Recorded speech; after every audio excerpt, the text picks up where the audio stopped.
پتہ ہے ہر انسان پر زندگی میں ایسا وقت بھی آتا ہے جب وہ خود کو بے بس اور اکیلا محسوس کرتا ہے۔ ایسے حالات میں جو حقیقت میں خود کو تنہا سمجھو کہ وہ ہار گیا، اور اگر ایسے حالات میں بھی وہ اپنے رب کو یاد کرے، اس سے مانگے، اس کے سامنے روئے، تو سمجھو کہ اس کی جیت ہو گئی۔ بے شک اللہ پاک ٹوٹے دلوں کو جوڑنے والا ہے، اور دیکھو آزمائش تو ایمان کا حصہ ہے، اور جس کا ایمان جتنا مضبوط ہوتا ہے نا، اتنی سخت آزمائش ہوتی ہے، لیکن آزمائش اللہ پاک سے اور قریب کر دیتی ہے، اور اسے سزا سمجھنا یا مایوس ہونا انسان کو اللہ سے دور کر دیتا ہے۔ اس لیے کبھی آزمائش کو سزا مت سمجھا کرو، اللہ سے اس پر ثابت قدمی کی دعا مانگا کرو۔ یقین کرو وہ تم سے اتنی محبت کرتا ہے کہ دنیا کی ہر فانی چیز کو تم سے دور کر کے تمہیں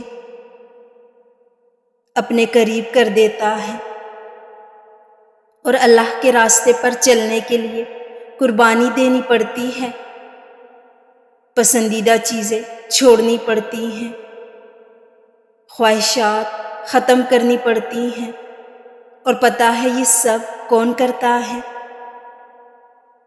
جو اس دنیا کو فانی سمجھ لیتا ہے، پھر وہ اللہ کو مانگتا ہے اس کی خاطر ہر چیز کی قربانی دے دیتا ہے، پھر جا کے وہ اللہ کو پا لیتا ہے۔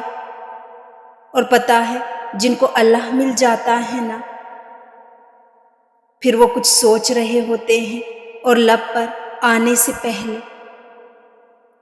اللہ کن کہہ دیتا ہے، اور جان لو تمہارے اوپر مشکلات کا انبار بھی ٹوٹ جائے،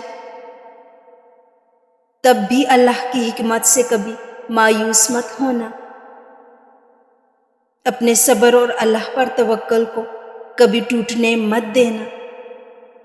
جسے تم آزمائش کا آغاز سمجھتے ہو، کیا پتہ وہی تمہارے آزمائشوں کا اختتام ہو، اور تم آخر میں وہ پالو جو تمہارے ذہن و گمان میں بھی نہ ہو، اور تب تمہاری محدود خواہشات اس کی لامحدود رحمتوں کی عطا ہو جائیں گی۔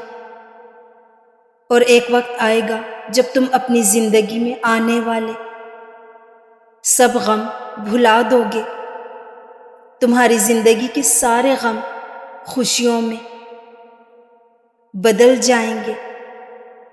جو کہانی اللہ کے سپرد کر دی جائے، اس کا اختتام کبھی بھی آنسوؤں پر نہیں ہو سکتا۔ آغاز میں وہ کچھ چیزیں مشکل ضرور بناتا ہے، مگر اختتام وہ ہمیشہ ویسا ہی کرتا ہے جیسا تم چاہتے ہو۔ تم ابھی جس مقام پر ہو وہ اللہ کے منصوبے کا ایک حصہ ہے، اور اس سے گزر کر تمہارے لیے وہ سب ہے جو تم مانگتے ہو۔